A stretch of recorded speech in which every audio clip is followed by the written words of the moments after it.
common on social media. More alarming, some media outlets publish things that simply aren't true without checking facts first. Unfortunately, some members of the media use their platforms to push their own personal bias and agenda to control exactly what people think. And this is extremely dangerous to our democracy. This is extremely dangerous to our democracy. This is extremely dangerous to our democracy. This is extremely dangerous to our democracy. This is extremely dangerous to our democracy. This is the Weekend Woke-Up Call.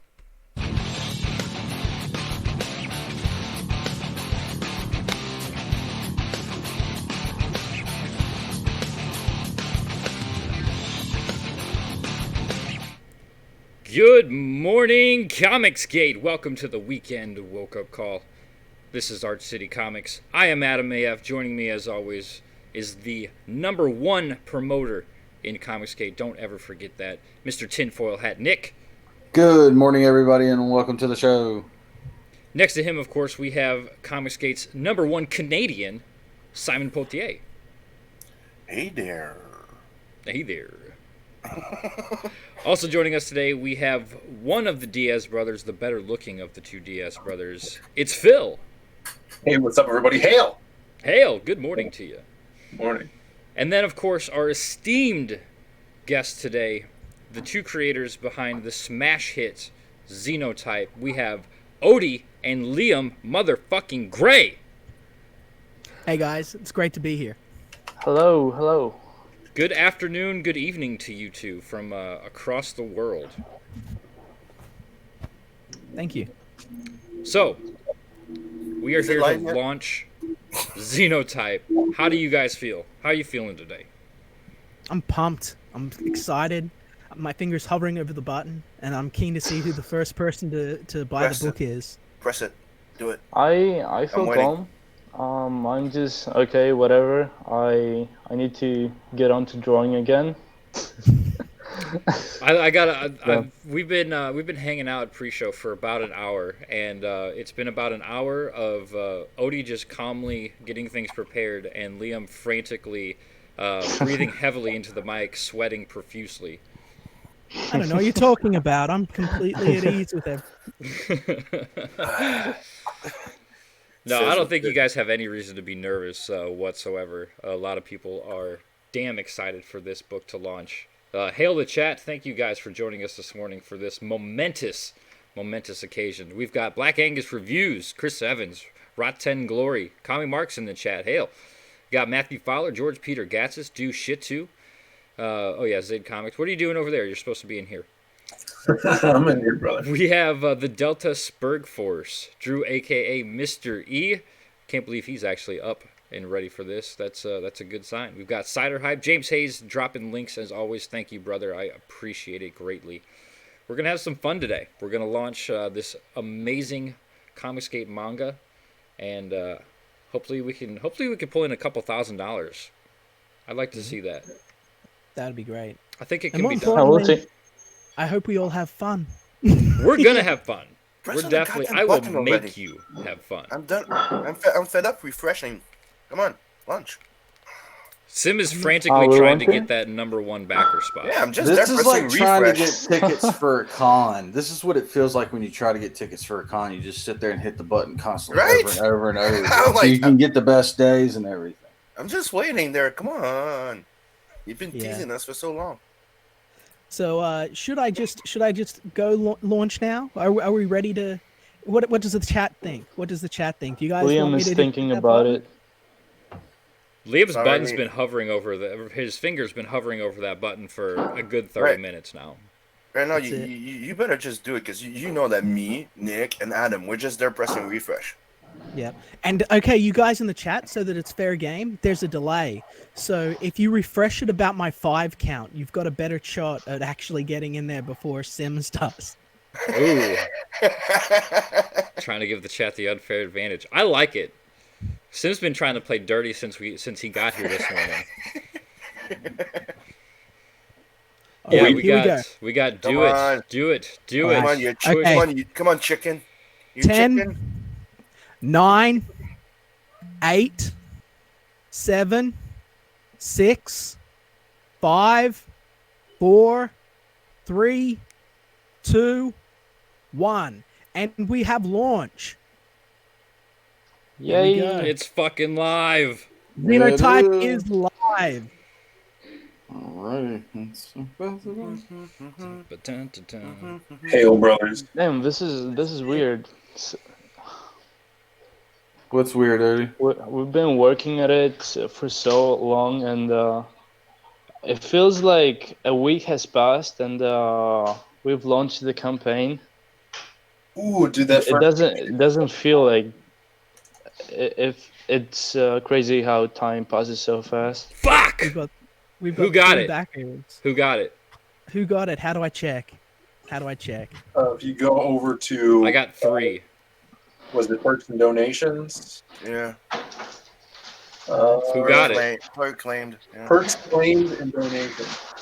Also, if it's not Sim one of them, Sim don't doesn't sound excited, so I don't think he got No, it. I didn't get it. I'm still trying to decide if I want the silver or the gold. God damn it. Oh, I just jumped in on silver. So, I didn't even go through all the perks. I was just like, no, I want that one. okay. The manga version, I'm all for the manga version. Yeah, I need to. But I don't need to mind figure out- getting more money. Oh, this is definitely one that I'm going to be backing more than once, I'm sure. I wanted to get one in there just to try to beat Sim. Like I said before the show, I'll have to jump in on the backing next week as I've spent all my money on Transformers this week. I mean, like I told you, I was just building the hype. I'm taking my time to decide, dude. Yeah. Hey, I was that guy that's like, come on, let's race, and I'm just like, no, have fun. So you watch everybody else like peel off of the starting line, and you're just like, yeah, I'm just like, I'm just gonna pick one by passing by. I'm in no rush. All right. Okay, So, I would like to thank Drew. I won't say his last name, obviously. oh, is it Mr. E? Yeah, he's got a smiley face in the chat.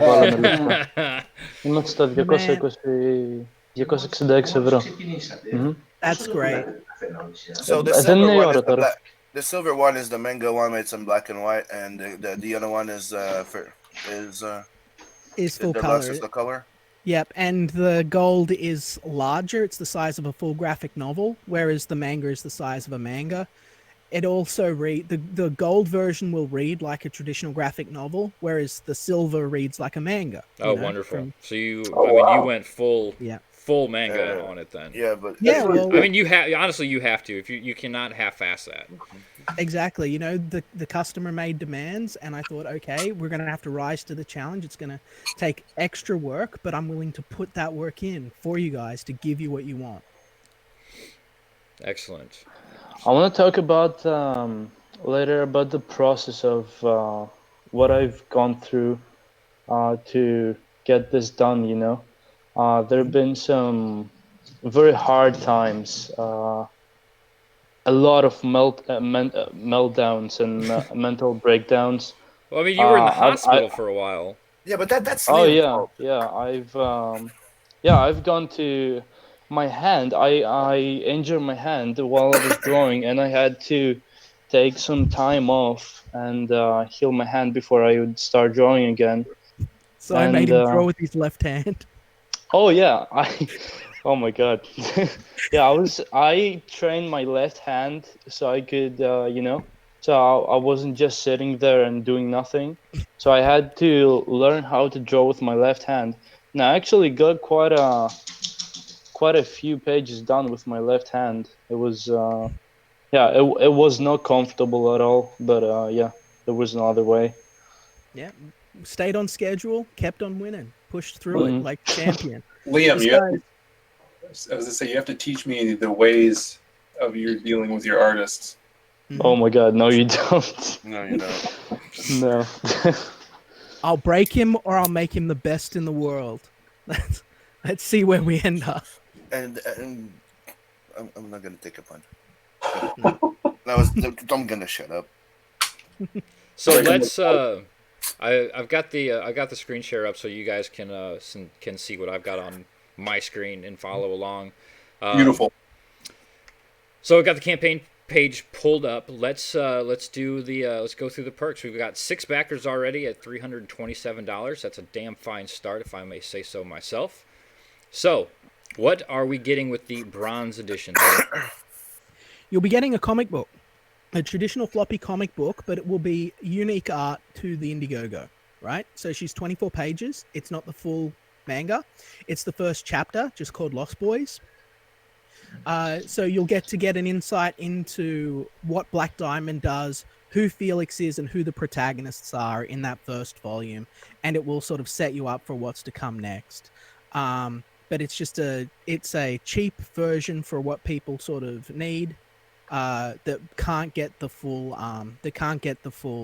200-page volume. I wanted to make sure it was accessible to everyone. Okay, that's very cool. When we re-release the book later, I've made sure that we will be doing a separate cover as a floppy. So this bronze edition here, it is unique to Indiegogo backers. I will not ever be reprinting it. I want it to have value to you guys. So it's not just a throwaway book. Brother, you need a featured perk. Mm-hmm. For sure. Yeah, you need to set one of these up as feature. Probably, I would say to go ahead and do the silver edition here. Right. So, well, at the moment, I just want to ride things out a little bit and see what people buy into as well, because this is an option for you guys as the fans to really say what you want from us as a company. Like, do you want a manga version? Do you prefer full graphic novels, or would you rather floppies? And you get to vote with your dollar, you know? Okay. Very interesting. So yeah, Ryan Miller art brings up a good point. He says, "Not cheap, Liam. Inexpensive is the word you want to use. Not cheap, because your stuff is not cheap. This stuff, this looks. I've had the privilege of seeing some of these pages as you've been getting them done and as you've been posting them. And Odie, first of all, man, your art, for how old you are, your artwork is amazing. I can't really stress that word enough. And then the entire story and backstory behind it is really genius, Liam. I like all that you're melding, not only Eastern manga and Western style comics into this book they just made. And that's what I love about what's coming out of Australia in general is you have you have this perfect mix down there of just everything that's doing well. Yeah. Thank you. Thank you. Appreciate it. Coming from you, man. You look at everything. So for you to look at everything and say that we're doing great, that means a lot to me. It means a lot to me. It would surprise me, and I'm just saying this based on me looking at the art and seeing some of the story and everything like this. It would surprise me if this isn't fully funded within the first 30 and doesn't hit a high number on the back end. So I think that this is going to be a home run. As much talk as it's been generating, as many people as I've seen, heard talking about it and are excited about it. You know, you've done it the right way, and I think people are going to respond. Yeah, you definitely have hyped Xenotype. I mean, very, very well. I know some people were kind of giving you shit because you have a habit of, you release a lot of single panels, some full pages, as you get them, to kind of track the progress and keep people interested. I mean, I feel like we had to twist your arm just to get a mailing list started for this damn thing. Yeah. Dude, I've been on him for like a long time. And as you see, I was direct. I was calling him out directly on fucking thing. Where's your fucking pre-lunch? Well, here's the thing, ladies and gentlemen. Yes, the book's basically done, right? 200 pages. It's basically done. It's basically ready to go. We've just got to finish up some chapter pages, do a few more little details here and there. I've got to negotiate some prices with guys like Sims and stuff yet to get their sort of stuff from previous Xenotype art they've done into the book, like I've just got to do little sort of pre-press stuff, and then it's going to be launched. Like you guys aren't going to be waiting like a year to get your book. It's going to be straight out the door. And so rather than having like a year where the campaign's sort of going and I'm sort of updating backers as we go, I wanted to sort of make make it open. I wanted to show you guys, like, here, we've done another page. We're on schedule. This is what we're doing to the whole community so that you guys can see how driven, determined, and dedicated we are as a team, That was always my goal. So I think that's very smart. Especially as this is your first crowdfunding venture. well, people were so upset about having to wait so long. Mhm. And so I thought, okay, if I look at all of the customer feedback and the complaints that our critics have, how do I address those so that they don't apply to my company and they don't tarnish Odie's reputation? How do I give everyone what they want so they can't complain? And that's the reason that there are 3 different versions of the books. That's the reason that the book didn't go to launch before it was sort of completed. It's all to just meet the expectations that people want, have. And I think that's going to help you extraordinarily in the long run. Now, you put on here estimated shipping of January of next year. Yeah, it's not going to be January next year. I just put it there just because it was easy to do. It will basically be shipped out immediately, but I didn't want to say like, oh, it's going to be out in like 2 weeks and then have the printer be, it's going to take an extra week, and then have everyone jump on top of me. So I said, yeah, it'll be like a year. It's all good, but it'll be straight out. As soon as we get the money, I'm off to the printer. Printer's printed. Pack the books. They're off. So you put that out there just to put a date out there. Yeah. This book is completed, or you said very near completed. Yeah. So in all reality, after your first 60 days and it goes in demand, you could probably start shipping your early orders. Yeah, as soon as we get the money, we'll be able to print and ship. It's that easy. Excellent.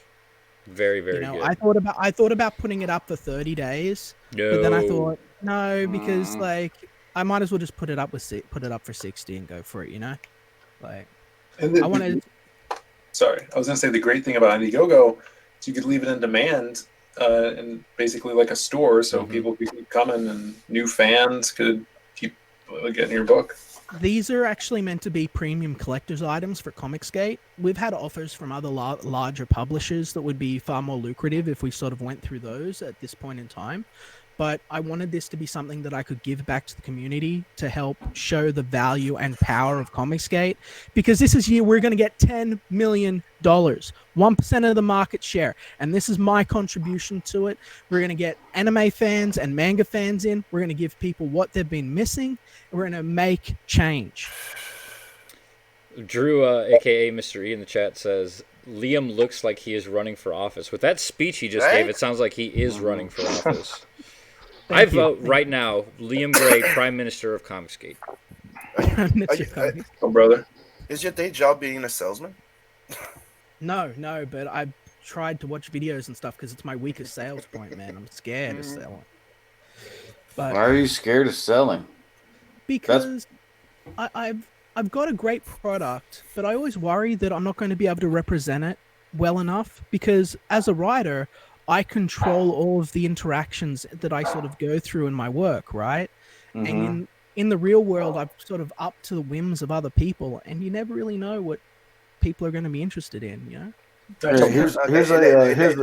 Let's summarize it. He's a control freak, and this is hard to control. It's kind of like okay, I gotcha. Let me give you a little piece of advice when it comes to sales. All you have to do is sell yourself. You know what I'm saying? Because you could have the greatest product in the world, no one will buy it if they don't like you. And in order to sell yourself, you just have to be professional, courteous, and just have a little bit of interaction and flair and charisma about you. You have all of that, so don't doubt that. Go with your gut. You've got that going for you. And on top of that, you happen to have a fantastic product that people want to buy. So you should be okay on that. Thank you, man. Like that, it means a lot. This is my first time doing all of this, so I'm just starting out. You know what I mean? Mm-hmm. Like I've made comics before. I've done that. I know I can write. I know I can produce quality product. You can see it right there. And this guy over here, Odie, he's going to be one of the best mangaka in the whole world, right? Oh, that's my goal, definitely. But sales is a new kettle of fish for me. So I just want to be honest. It's kind of intimidating. Oh yeah. You're going to do just fine. Hey, we got 3D Robin in the chat, Scott Payne. Commie Mark says, scared of selling? Bloody communist. You must be doing something wrong or right if you got Commie Mark calling you a communist. A bloody communist at that. Lazmat Films, the #1 Hispanic voice in science fiction, is here, and we got Shay Zombie. Hey, Shay. Yeah. So let's continue taking a look here at the perks. We're up to the silver edition, the manga variant. So explain exactly what the customers are getting here. Odie, why don't you do that? I've been doing it. You have a turn. Did I just hear? Oh, Did I just okay, hear Odie we're- take a big gulp out of his goblet Oh of yeah, water? well, but now I'm gonna. Ah, that was nice. And yeah, that's the water in there. I swear. So why don't you tell them, Odie, a bit about what the manga version is? The manga version. So are we talking about the silver edition? The silver edition, yes, sir. Yeah. So the silver edition is a traditional manga comic. It's gonna be 200 pages, and it's gonna be black and white, of course. It's you're gonna be reading it from right to left, like all the manga. And yeah, it's basically it. It's the Xenotype manga version of the story, and I'm a huge manga fan, and that's why I definitely wanted to include a manga version of this book. I mean, I think that's So, yeah. that's a great call considering. I mean, this. It's made to be a manga. Yeah, this is a manga. So I mean you're catering to that section of fans who love the manga for that reason. You know, the smaller digest size, the right to left typeface. Yeah, and after all, I'm a manga artist. Basically, I don't draw like. I've been trained. I've trained myself as to draw like a mangaka. You know, it's kind of hard for me to draw like Ethan, for example. You know, like comic style. So we had to basically merge the manga with colors and turn it into a two book thing. Like we have a manga version and a comic version with colors and stuff. So the silver version is the manga, and the gold is the colors. Yep, and that's by Spartan Scotsman, who is a dedicated, amazing colorist. He's getting around Comicsgate. He's getting to know people. He's trying to train up other colorists within Comicsgate. And He's doing a great job. He's doing a phenomenal job. Absolutely. Yeah, and he has this very daunting task of coloring Odie's artwork, which I do not envy him. He has his work certainly cut out for him, but he's knocking it out of the park. So you have any colored pages on here? Any like full pages colored? We actually don't, because, well, that's something that we're going to upload a bit later, because right now, essentially, Scott came into the project late, right? Right. Because it's difficult to find a colorist. So, in an attempt to make the book as good as we actually can, here's a little bit of a secret. Odie's art when he started out was not as good as what it is now. Like, he got drastically better by about page 30. Like, I started showing him statues and getting him to look at the form, human form more, and he practiced that, and he really grew. And his face has got a lot better as well. So our first 8 or so pages, the ones that you can actually see on the campaign now and read through, are actually some of the lower quality art in the whole book. They're not bad, but that's how much better he got.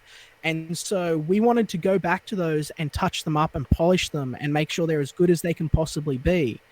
And so Scotsman, we actually have him coloring the book backwards.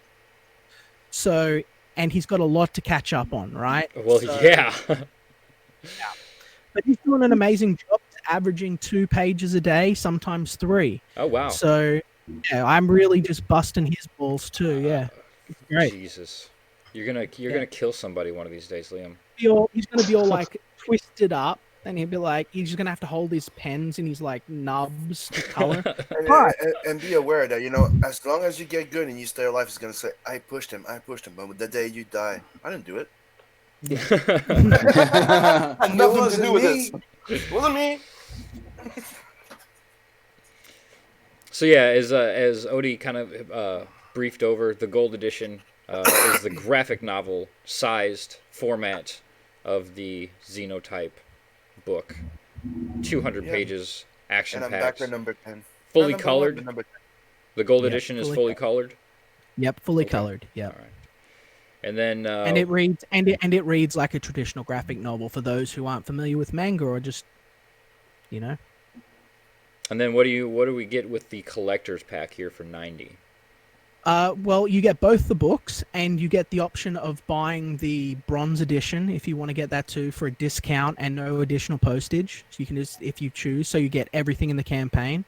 But you will also get guaranteed the You Matter poster, which I've been sharing around forever because I wanted to sort of send the message out to the backers that they matter. That's a big theme of Xenotype.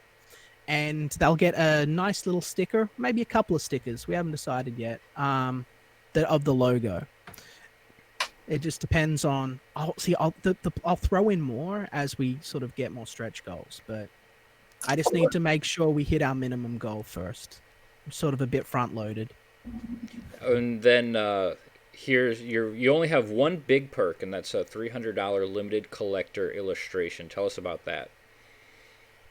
Well, that's actually going to be Odie is going to produce 10 pieces of unique Xenotype art, physical art. Now, our whole book is digital. Odie typically only works digital. He's put stuff up in galleries and sold for quite a bit of money there. So he's an in-demand artist. He's got a lot of talent.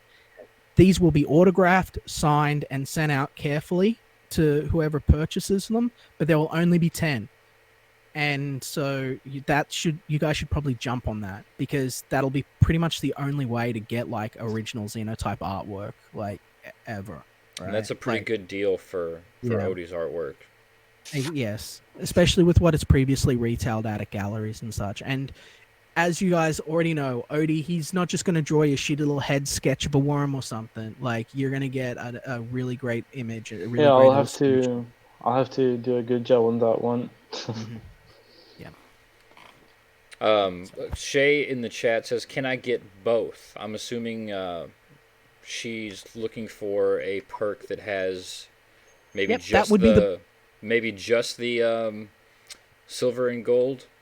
Of course, yeah. I guess with that, you might as well just go for the collector pack and get. With the collector pack, yeah, you get them at a discount. You get them at a discount, and you get a few other little bonuses too. Yeah. So I encourage you to. And on top of that, you can give one away to a friend, or a kid. If you got a young teenage kid that really wants to read it, go for it. Absolutely. So yeah, what are you thinking for stretch goals? I don't want to talk about stretch goals right now because they're the kind of thing that I want to feel out with the community a bit more. But we need to hit about 500 backers to make sure that we've got a steady sort of income for things before we start doing anything else. Okay. I've got a couple of guys that's talking about like doing model kits for me and doing all this crazy expensive stuff like with Cyberfrog, and I'm like, guys, I can only do what the community sort of wants me to do. And right now doing those 3 versions of the books so everyone has accessibility is my priority. So like I said, we had to front load it a bit. So, well, I mean, there's really nothing wrong with that. So why do we have Lion-O in your book? Oh, Jesus. The trolls are supposed to be in the chat, Sim. I can take it. We can take the heat. We can take the heat. I love that character with the scorpion head and the scorpion tail. Chimera, right? Yeah, Balvor. Mm-hmm. That's who he is. It's a cool name. Thank you.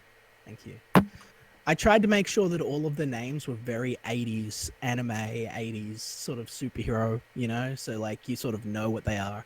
Balvor is a composition of baleful and carnivore, so it's a bit of a play on even Xenotype itself, which is to mean 2 things spliced together. But so give us we kind of got a little ahead of ourselves. Give us your elevator pitch for Xenotype. Pitch this book to us. Yeah.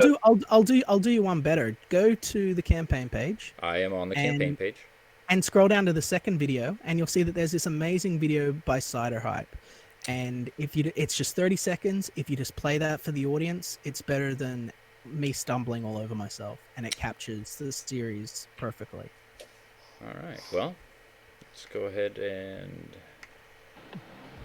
Young Felix Vasquez began life like any other citizen of Vangloria. Through a twist of fate, this wannabe comic book artist is thrust into a whirlwind of reality-shattering secrets. Now, with the power to rewrite his own DNA, Felix adopts the name Esther and lays his life on the line to protect all that he loves. Yep, that's a good elevator pitch. Yeah, it's great. I could write it down, but I could sit here. I can write it down, and it'll sound great and look great on a page. But if you ask me to go to sort of just go off the cuff, it's not going to sound as good as that. I kind of like that approach. You're like, give me your elevator pitch. You're like, okay, watch this video. Yeah. Well, that's it, you know, like, and we've got a great video there. Have a look at while we're watching videos, if people are bored, like, or maybe we could do it later. That top video there, Odie put together. It took us about 3 days to do. Yeah, I think that's the one that I have. Yeah, the official trailer here. That way I can. Odie, you can make that listed now, man. I see it's still unlisted. Oh, okay. Yeah, I'm gonna get onto that.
Oh, fuck yeah. Dude, that was fucking awesome. Fuck yeah, man. That took me so long to make. Holy shit, that was cool. Odie, that was awesome, man. Yeah. Thank you, man. It took 3 days. Yeah. And a lot of learning, and I think it did more than that.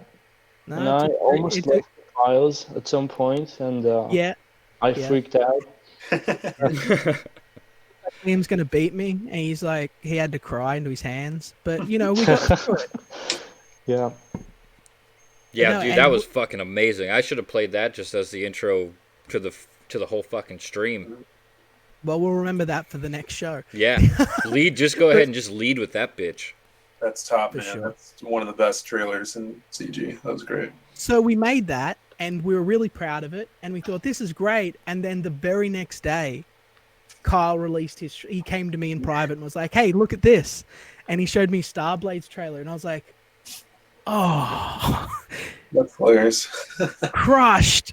I was like, "Damn it! I thought we were gonna have one of the best trailers. Well, we still have one of the best trailers in CG, yeah. But like, I was like, oh man, like Kyle's trailer was so good. You know, he really raised the bar.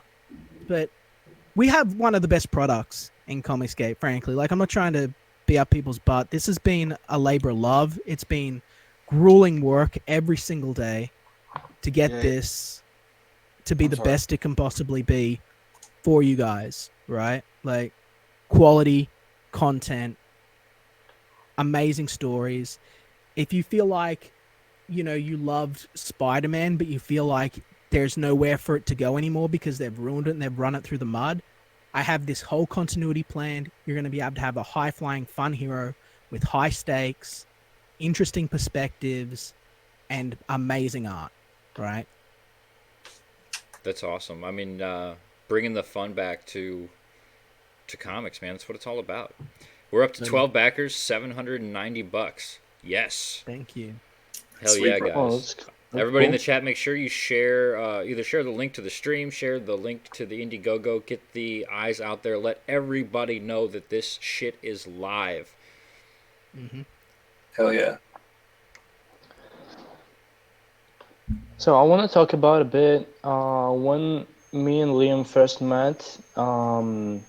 He found me on a site called Medibank. I was uploading manga. I was taking part in manga competitions, and he reached out to me and told me, "Hey, I wanna create this comic manga," and he showed me the script basically, and I read it and I was blown away.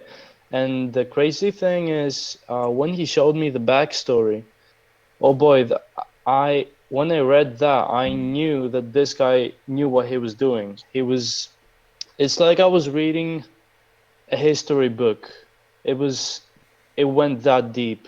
Uh, the backstory is crazy, and I don't know if we're gonna touch on that one in future volumes, but the depth that this story has is crazy. That's why I got into this project in the first place, because I don't usually team up with writers and stuff, but this story I just had to do it, you know. That's awesome. And if I remember correctly, when we were talking about this book before the launch, you were the one, Odie, who actually pushed Liam to do the higher page count. Oh, yeah, yeah.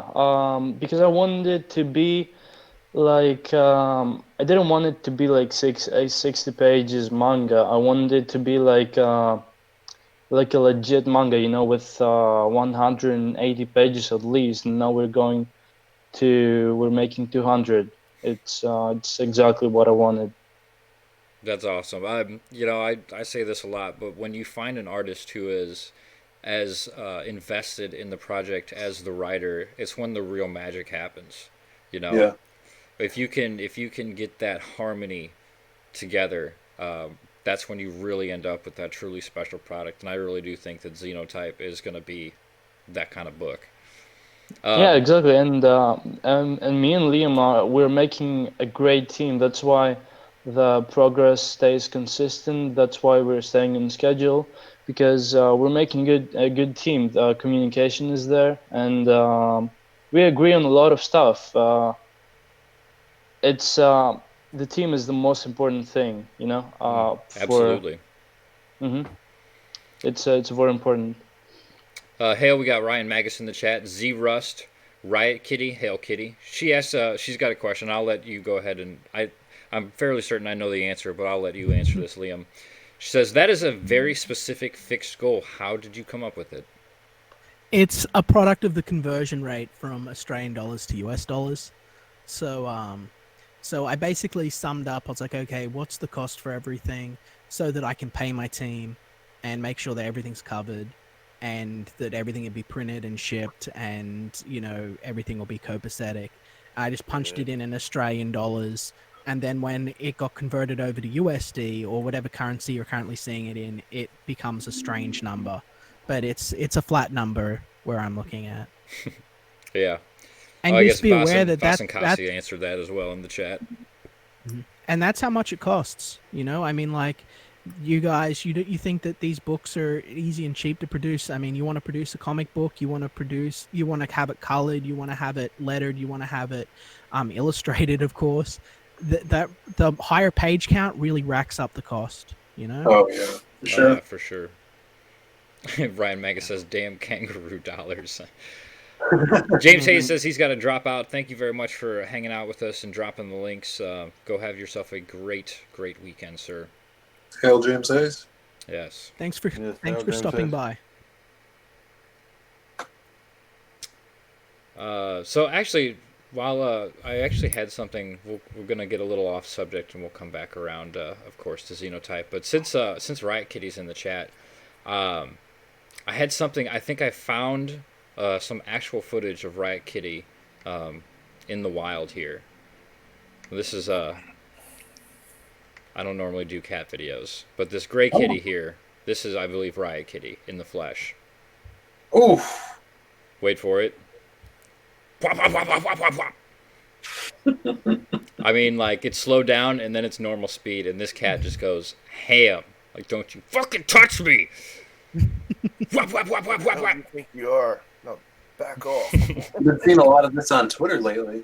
Like, back the fuck Oh, up. yeah, Back the fuck that's up. also true. I didn't even make that correlation, but you were right. I've seen a lot of this on Twitter lately. Very fitting. It is a little bit. Something else that's kind of topical right now, and Liam and Odie were kind of freaking out about it a little bit in the pre-chat, but it's this coronavirus that's going around, and apparently it's not just affecting people. Corona beer. It is now affecting Corona beer as well. I can imagine that. Yeah, stocks down. Get a little bit of extra with your Corona. Yes, apparently 28% of American. This is why I fucking love America. 28% of Americans refuse to buy Corona beer now because of the ongoing coronavirus. Yeah, I won't drink it. Yeah, I won't drink it because it's bad, not because of the virus. I want to make that very, very, very clear. It has nothing to do with the Corona. I just don't like the beer. That's why I won't drink it. Yeah, I'd rather have the virus than the beer. Hey, I hear Aaron Calamari has finally Aaron woke up? rolled out of bed. Morning, bro. What's up, homies? How you doing today? Good. Xenotype looks sweet. Doesn't it?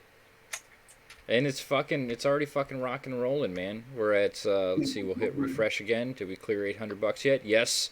13 backers at 935. We are quickly approaching that first $1,000 mark. Excellent. Excellent.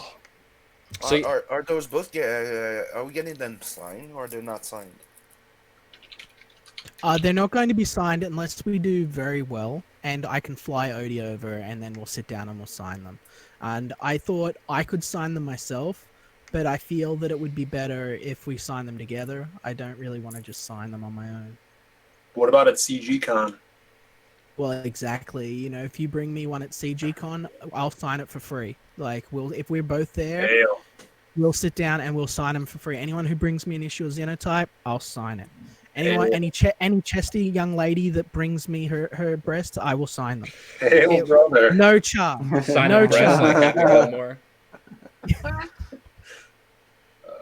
I have a feeling they might be lining up in front of Odie to get those breasticles signed. It's because of his iron. It's because of his iron abs and ripped body. I mean, he's a bit of a dreamboat, man. Yeah, I know. Like, you don't Makes even me need. look bad. I gotta be the fat chick standing next to him, making him look better. You know what I mean? Well, I'm sitting a lot. I have to work out. Otherwise, I'm gonna, This is starting to sound Go crazy. Yeah, it's starting to sound weird. I'm making Sims uncomfortable. Usually, Aaron's the first one to feel uncomfortable. I think he's starting to develop a thicker skin, though. I think so. We haven't played 3 Things to Make Aaron Calamari Blush in a while, though. We might have to reboot that game. I don't know. I have faith in Aaron. I don't think he'll shy away. I think he's been forged in the fire a little bit. He's a little bit little stronger and thicker skin for his endeavors into that. So I don't know. I don't know if that would be a viable thing, a viable test anymore. I think part of that's because he's been hanging around with Joe Ball a lot. That'll definitely do it. Joe Ball out there. Joe Ball's rubbed off on all of us. He has. He's rubbed his balls all over all of us. Literally. So, continuing on like the Corona trend here, did you guys see where San Francisco's mayor has declared a local emergency to make it easier for the populous city and international travel hub to combat novel coronavirus if it comes? Oh my god! In my area, it's already here. We have. I haven't seen the news today, but yesterday was 3 people in my city. Oh shit, and, dude! yeah, that's kind of concerning. I just hope that it doesn't blow up here, you know? Well, Like it just stay stays low. inside. Stay inside and just draw. Oh Just yeah, don't go definitely. outside. Yeah. Zero contact with anybody. Basically, what your life is now, working for Liam. Just continue Yeah, that. yeah, exactly. And I The think problem is with my dad because I live with my dad now, and he goes out a lot, and I'm kind of worried about him. Yeah, that's something that we're gonna have to deal with. Yeah, but it's not good. So I C2E2 is this weekend in Chicago here. It's like the third biggest comic convention over here. So there's a lot of big industry guys in there. They're all tweeting out about how they're not shaking hands or fist bumping anyone that is coming to get their autograph or get commissions and stuff. So I was walking around the convention yesterday, and Mitch Gerrits was there, and he's at like the big table next to a bunch of artists, and he's wearing purple doctor's gloves while signing things. I'll see if I could get a picture of him today. It was pretty fun. I see you purple. I see purple doctor's gloves, and I raise you. The Pope was hugging everyone, and now he has a strange cough. He's had a cold, yeah. Well, see, here's the thing. Here's the thing about coronavirus. Every one of us on this panel has had the coronavirus. It's a cold. It's one of the family in the cold Xeno. The only thing that's different about this one is it's a new type, so our bodies don't have the correct antibodies to fight it off. That's what the deal is. Yeah. What they're saying, I watched a report from I think it was the new World Health Organization this morning, where they said that now you have to take what I'm about to say with a grain of salt, because this is coming from China, but they said that the Chinese officials are saying in the huge outbreak areas that this is not a virus that is going after infants or children. It's mainly affecting the elderly and people of middle age or who already have a compromised immune system or something like that. I don't know if I 100% believe that, because they haven't been putting out correct numbers ever since it started, because it's the Chinese. But I'm surprised that we haven't seen those cities burnt to the ground yet. And I think the only reason why is because the internet is around now and they would get caught doing it. But that's besides the point. But the way that this thing is going, it's just a really, really virulent form of the cold. So, I mean, the cold comes from rhinovirus or it comes from coronavirus. The only like I said, the only difference is since this is new, your bodies haven't had a chance to adjust to it yet. So take that for what it's worth or anything like that. But I think it's funny that, all these, you see people in organizations starting to use this for excuses and things like that. I mean, it's swine flu all over again. Remember when all that went down, and, it caused a freak out because everybody is so afraid of this massive, nasty pandemic, because it's been so long since we've had one, because, we had the Spanish flu at the end of World War I, and that's basically been it as far as a worldwide person-to-person spreadable thing that is like the flu. I'm not talking about sexually transmitted diseases or Lyme disease or anything like that, because they're still out there and they're in pandemic mode and everything like that. But I'm talking about something like the flu or something like that that is transferred on a more regular day-to-day basis in larger numbers. I can't remember where it was out of, but I did see a story yesterday that my wife slid my way, that there was a baby born with coronavirus, and after 14 days they didn't do any kind of treatment. It had actually cleared itself up. Well, that would be. I don't know how you could be born with the cold. Oh, they've said that pregnant women can pass it along to their infants. So I saw that. It really looks like it's a bioweapon. Like a lot of the stuff. That's why I'm a bit worried, because I read that it has similarities with the AIDS virus. Yeah, with HIV. Yeah, and the same type of medicine would work on it. Wait, are you saying it's weaponized AIDS? Well, it has. Cold. They use HIV medicine to treat it. It has a lot of the same symptoms. See, this sounds like the beginning of a Aaron Calamari comic. It's genuinely scary. Like right now, currently, nurses and doctors have said that it can be passed along through. Like this is going to sound funny, but it can be passed along through fart emissions. So up to 200 meters away. So you 200 meters. 200 meters away, you can smell someone's fart. It can just blow in the wind. You can just catch a whiff of it, and you can be infected.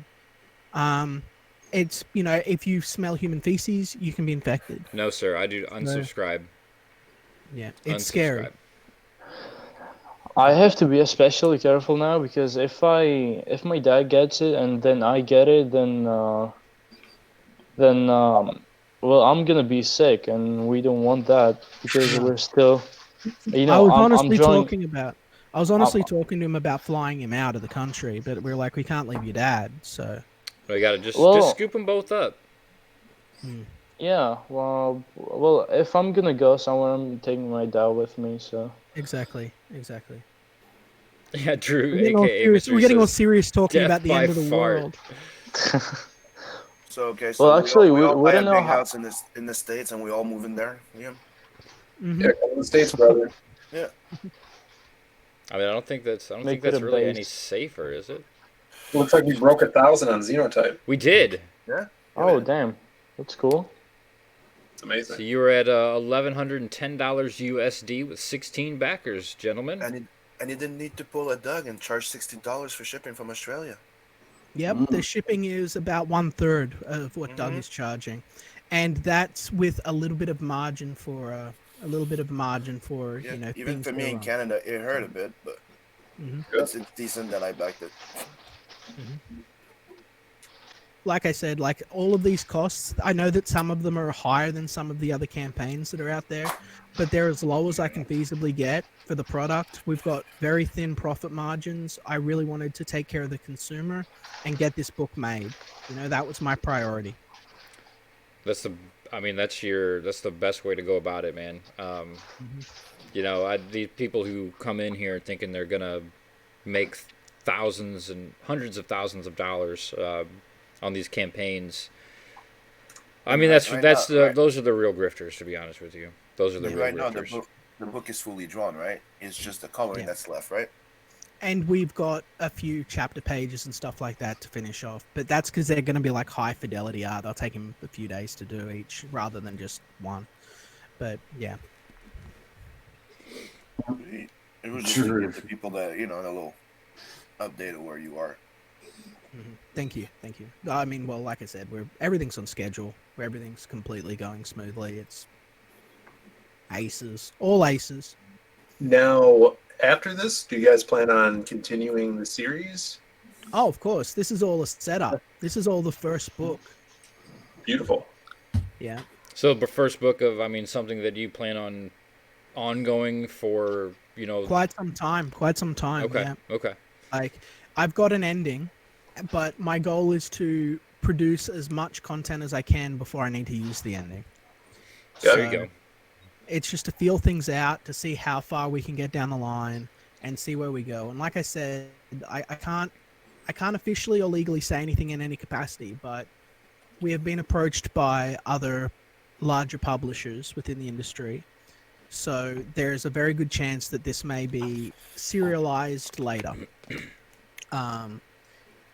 And become much larger than it is now in Comicsgate. But we wanted to come to the Comicsgate as the base.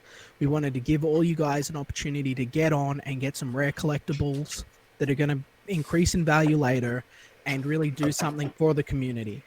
It was important to me as a creator rather than just going with one of the big names. So, hey, Aaron. Great. What up? Passion for Drawings in the chat. He says, "Hey, Aaron, what will rise again?"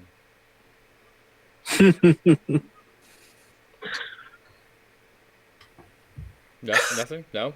I mean, farts or you never know. You never know. I mean, well, world peace will rise again. Well, Aaron, right now, it'll never rise. That's a lie. Xenotype is rising currently. That's true. But it's not rising again. It's just rising. You're right. You're right. Wow, we've got 16. Passion's just trying to bait me into his world of nonsense. Yeah. No. Yes. Passion for drawing? That passion? Yep. He's passion for schemes. Passion for scheming. Passion for scheming. He needs to change his handle. Duh. So this wouldn't, of course, be the woke show without some just quality woke news, right? So this has come out. White gay men are destroying queer black lives with party and play, sex, and meth addiction. What? You guys aware of that? Is this wait? Is this story about Joe Ball? It could be. I don't think any names are actually named, but it could be. Do you think that's what happened to Methwin? Ooh. You know, it just all correlates. You know, white men are destroying queer black lives with party and play, sex, and meth addiction. Interesting theory there. Right? Yeah. So this comes from BuzzFeed News. So he has a trusted source, and it's a very reliable, very reliable publication. Very trusted publication here. Very trusted. It states 2 black men were found dead from meth overdoses in the LA home of Democratic donor Ed Buck. In a new 3-part series, young queer men of color tell BuzzFeed News how rich white men are weaponizing the drug in a culture of exploitation and abuse. Okay. Wow. Okay, hold on. First of all, Ed Buck made up name. Second of all, look at the guy. Look at Patrick Strudwick, the guy who wrote it. He's the LGBT editor. Yes, they he have is. an editor just for the LGBT section. No, he's the UK LGBT editor. Reporting from Los Angeles. Also, number 3 is it's meth. It's already weaponized. The stuff is poison. It's tractor.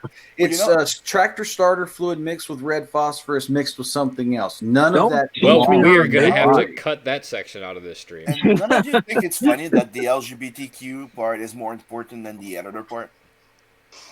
Yeah. Well, I mean, I think it's the type of editor. He is the LGBT editor. They're missing. Where's the Q? There should be a Q and a plus, shouldn't there? Maybe he's anti-Q. You know. Yeah. I think we should assume that if it's not there, he has to be anti-Q. Yeah, that's true. Yeah, and he's talking about Q, and it's not in there. So what do you think? His headshot also looks like it was taken from Iron Chef UK. It does. He does look like he's got a chef coat on. Democratic porn star Ed Buck. Oh, is that who? Did you just Google Ed Buck? Is that who he is? No, I just know from all the videos I've watched. Oh. Good to know, Aaron. So this is a whole this honestly reads like a fictional story. It was 8 p.m. and a mile from his home when Jason Zhu realized that if he were going to survive, he would have to run. The men pursuing him, 1 on foot, 2 in a car, had begun narrowing the gap. He knew what was coming. Jizz. It's a short story position for a college class. Okay, Jason Zhu, made up name. Is that relation to your artist? Yeah, Artist Zoo. That's why I'm trying to squash this storyline. I can't have this getting out. They had already kept him in the older, wealthy white man's house for 12 hours. The homeowner was the ringleader, directing everything that would unfold, enlisting 2 black men as bait to lure Zhu, an even younger black man, to his house, injecting him with crystal methamphetamine until he began to mentally detach, then holding a pillow over his face while penetrating him. Yes, brother. I mean, this is just somebody's fantasy that they're writing out. I think it's news. That's all. This is. Yep, you got it right, man. There's probably some truth in this story somewhere, very, very, very deep in there. But I think that I see what you did there. I think that this is seriously, this is somebody who is trying to make a fantasy of theirs into a news story to push some kind of ridiculous agenda. But again, we have to consider where this is coming from. This is coming from BuzzFeed, and they are about as reliable of a news source for any kind of intelligent news as I don't know, a snail going down the road. So it's that kind of deal. You have to always, when I see a story coming from like BuzzFeed, Vox, or any of the other quote unquote unionized e-journalism sites, I kind of take it with a little grain of thought, because 9 times out of 10 they're just printing up propaganda or their own fantasies, and it's been shown time and time again. Well, this is written as it was. If it was That's the Michigan internet for you. Damn it. He'll be back. Oh, there we go. We heard that loud and clear. I was saying this was written as if it was fiction. That's what I'm saying. Yeah, exactly. I mean, it starts out as the beginning opening scene of either a really bad gay porno or like something out of a 9 o'clock CW put in your monster trope here type show. It's very true. Passion for Drawing says Nick has a sexy voice. Thank you, brother. Ryan Miller Art says sounds like a party. Chris Evans says Aaron Calamari's fake name.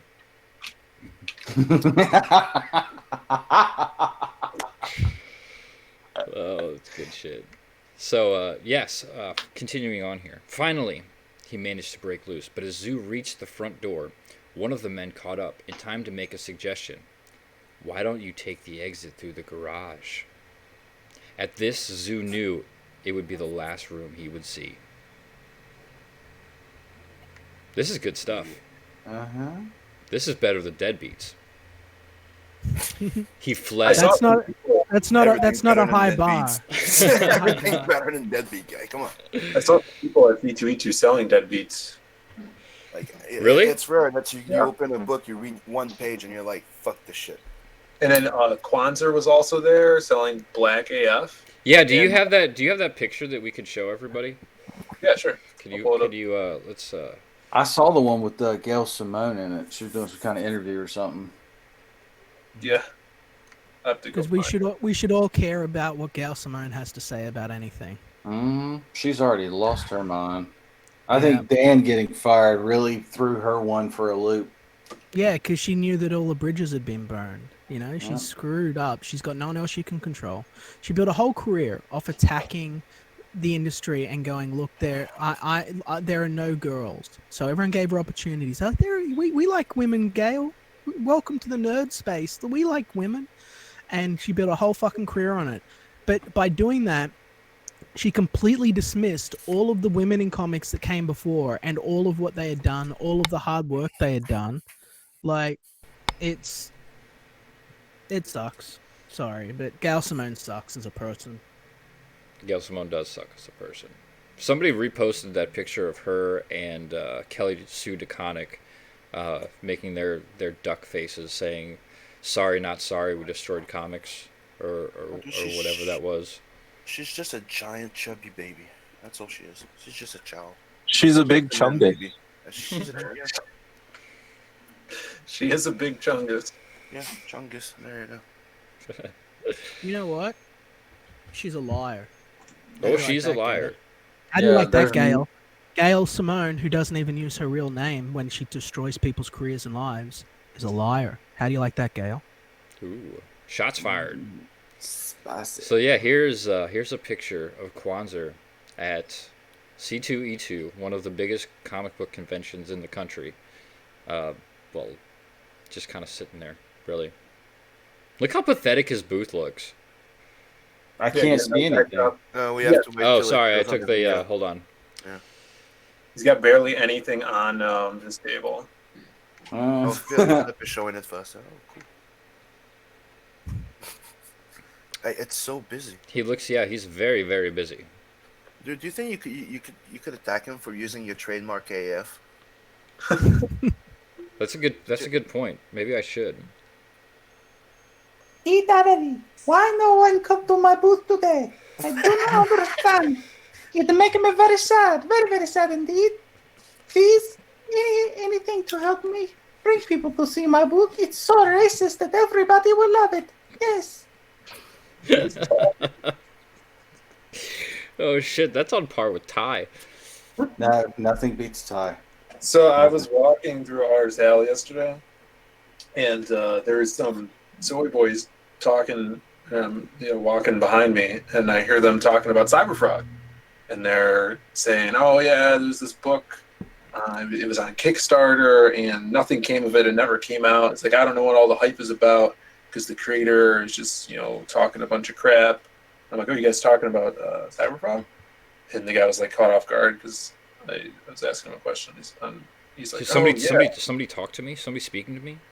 Right. And I'm like, dude, I got that book. It's amazing. It's awesome. And he's like, and it made $1 million. He's like, oh, I didn't know it came out. I'm like, yeah, it's great.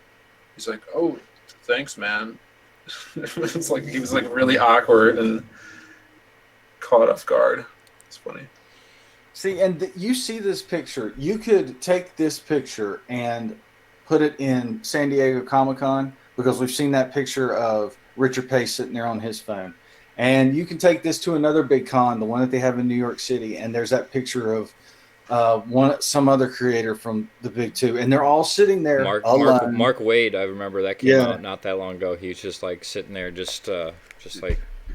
Yep.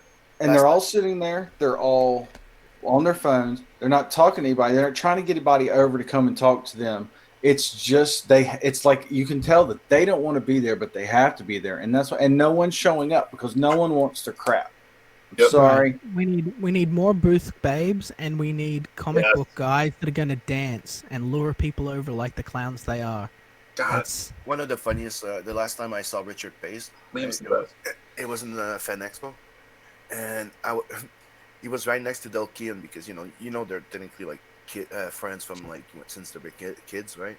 So there's a big lineup. There's a whole bunch of people with Del Kean talking to Del Kean, and he's there alone. There's nobody at his fucking table, and you see he's trying to engage conversation with the people talking with Del Kean. There's a few of them that just turn around and, "Where the fuck are you?" And he just shut the fuck up, back the fuck out in his chair, and just keep going. Pace is at C2E2 as well. I saw him. Yeah, make sure if you get the chance to talk to him, make sure you say Adam AF says fuck you. Mm-hmm. Will he know you? Oh yeah. Okay. Who is it? Pace. Yeah, he flagged him because of a dildo meme that he did of Pace. Yeah, because I replaced the cigar in Pace's mouth on his profile picture with a nice long dildo. Oh yeah, I know what you're talking about now. He wasn't happy. He was not happy. No, that triggered the fuck out of him. Made me proud. I'll see if I can get a picture of his table today. George Peter Gatsis in the chat says Quan's most likely is texting, "Look at all these people who don't like my great work." Dude, Artist Alley's at C32 is one of the biggest I've seen. There's a bunch of really good artists there too. Doug Mankey's was there. I was very surprised to see him there. That was really cool. He's a hell of an artist. I really like his work. Yeah. Sure. Tim Vigil's there doing some awesome, sexy ink work. Yeah, it's good. It's fun. And Dino Palacios says instead of a table, they should have gave him a coffee table. Tiny table. That would have been great. Just should have given him just like a little, like a 3x3 fold-out table. Yeah. Oh man, that shit's great. It's cool. It's just the experience is getting me excited for CG Con, because it's gonna be different where everybody there is gonna be fans of everyone's work. It's gonna be really, really cool. Yeah, like a con should be. Yeah, exactly. It's fun, and it's not all a big virtue signal, and you're not having the people who you've wanted to meet for a long time and wanted to ask questions just kind of blow you off and be complete jerks and stuff. That's I know that's a novel concept for the comic book industry these days, but those things actually make money. Not only there that day, but in the other realms where, like, you want to sell comics to other people, that kind of deal. It works. Yeah. It does. Is this the booth I go to pay to be shamed by the creator and get Right. a product that's going to tell me like 5 reasons that I'm a terrible person and should kill myself? Oh yeah. Like, That's what I want out of my comic books. I hope Xenotype tells me to kill myself for being right. hey, you're not gonna have to worry about that. You're not gonna have to worry about that, my friend. Yeah. I'm excited. I hope Liam and Odie make it out to CGCon. I would love to, I really would. Like, it's just a matter of the financing and, making sure it's available. But if we do well, if people entrust their dollar to us, we'll be there and we'll be the change that you guys want to see. That's what Conquest is all about. So, Hail, brother.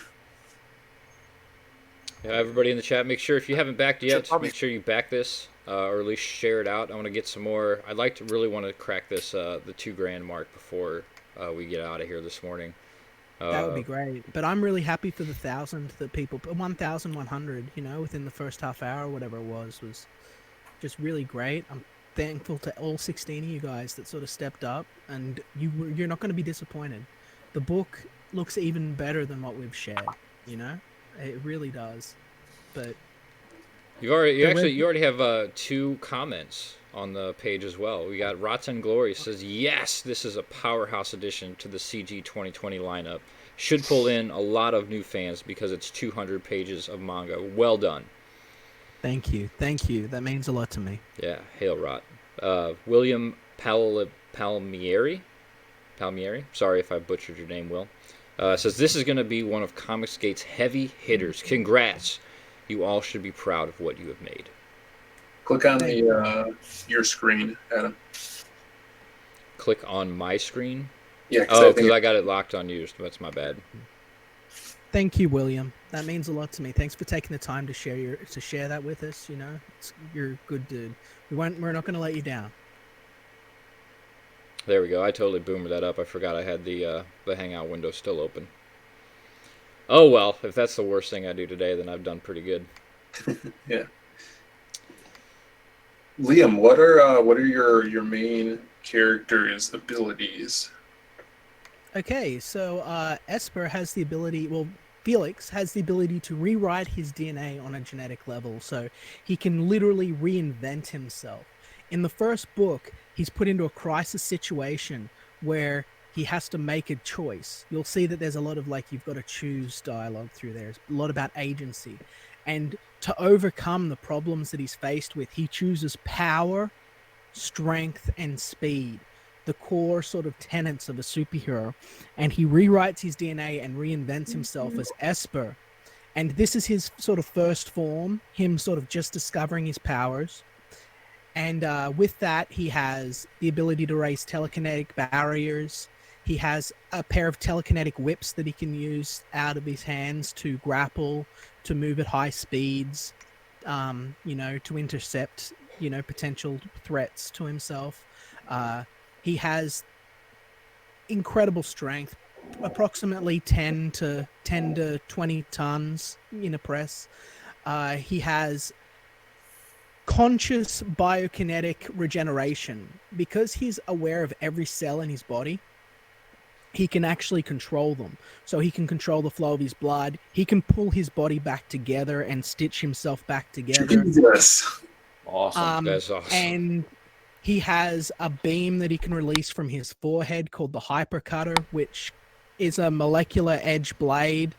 And he has the ability to release a hyperkinetic blast by overloading the psionic matrix. That's basically his heart and his chest in that area there, to release a massive blast of psychokinetic energy.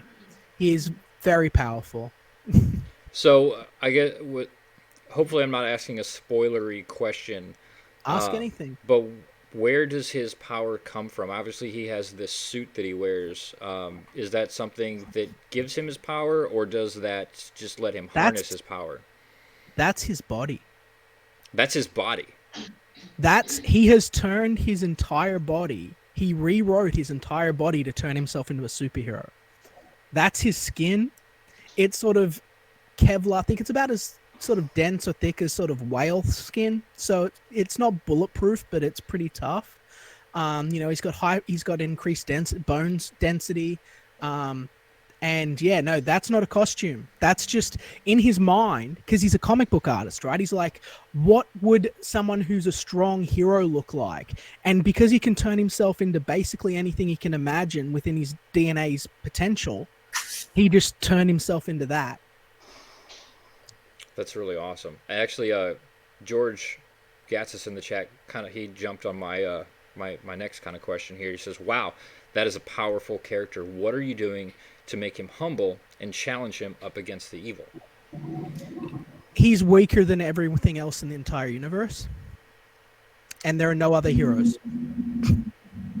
Okay. So wow, that's actually saying a lot. Yeah. If he's weaker than all of the evil and still that powerful, he's definitely going to be up against some truly monstrous creatures then. Exactly. These creatures are a global spanning conspiracy that has held the entire race in thrall for decades. This entire civilization of their world has been engineered by these creatures to keep humanity like cattle, right? And no one knows.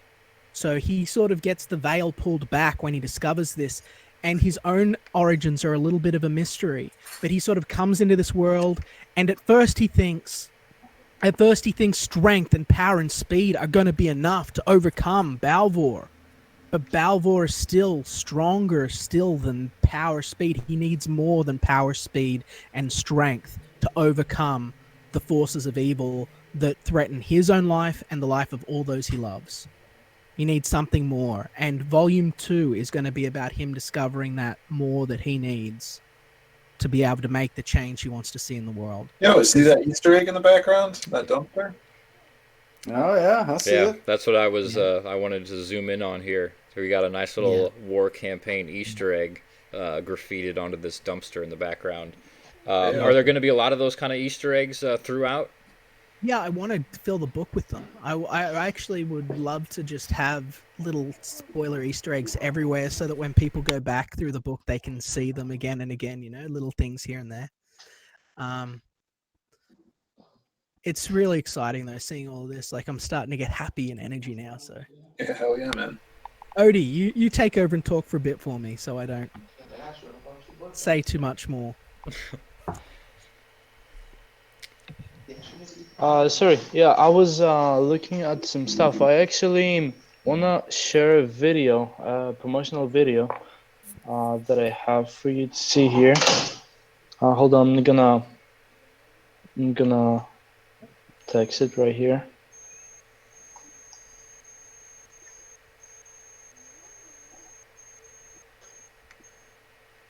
And I love those Easter eggs. So, I'm doing some of that. This is the video. I have a few little things that are actually hidden throughout the book too. They're kind of like Where's Wally, sort of little things to look for, and they're going to be in every single issue of not just Xenotype, of every issue of Conquest I do is going to have these 3 little Easter eggs that you can look for, but I'll reveal them later. Yeah, cool. So the video I just sent is Ted Zagaro made the promotional video. It's I think it's really good. We should check it out. He did a really good job on that one. Let's get it pulled up here. And there we go. All right, let's check out this video.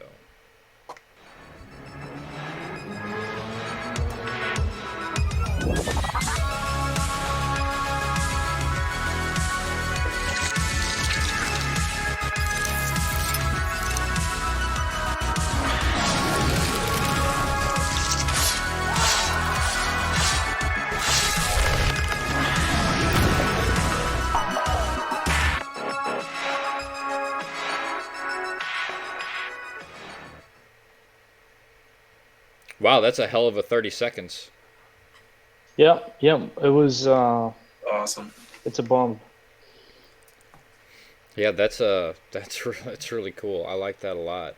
He knocked that They one out of really, the park. yeah, yeah, definitely.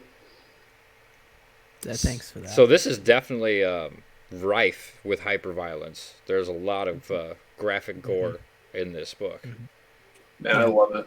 I've never read a manga in my life. I don't watch anime, and this book looks amazing, and I'm gonna back it. It looks awesome. Thank you. You won't be Thanks, man. disappointed. You know, I didn't just want to write a manga. You know what I mean? Like, I wanted to write something that would combine the best elements of Western storytelling with the great success of the shonen formula with manga to create something, a sort of fusion, something new. So it's got all of the friendships and the trials and the adversities and the soaring victories, and there are high stakes, but there's also a deep underlying plot. Like, theory crafters are going to have a blast with Xenotype because there's so many layers, there's so much that's there that you can really take away from it, or it's just a really cool fun scene, a fun story about this young kid that discovers he has these strange powers that he doesn't have an answer to, and then must fight for his own survival to stay alive and protect the people he loves, you know, against overwhelming odds. So Yeah, I think you've definitely you've put a lot of thought into the story building and crafting this story.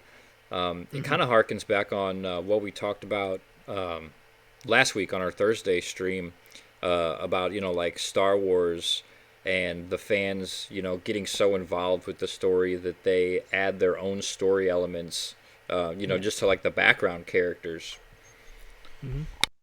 Well, this is it's a science, you know what I mean? Like this, if you want to be a good storyteller, you've got to know what you're doing.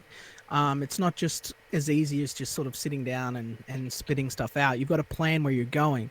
And the reason that a lot of comic books are suffering as much as they are today is because these writers are just coming in and they're just throwing shit at the wall, and they don't really care about a lasting continuity. With Xenotype, I have a real opportunity to lay the groundwork for, you know, establishing solid characters that you can learn to love and hate. And I sort of have I have entire story arcs for every single character that appears in this book, fully written.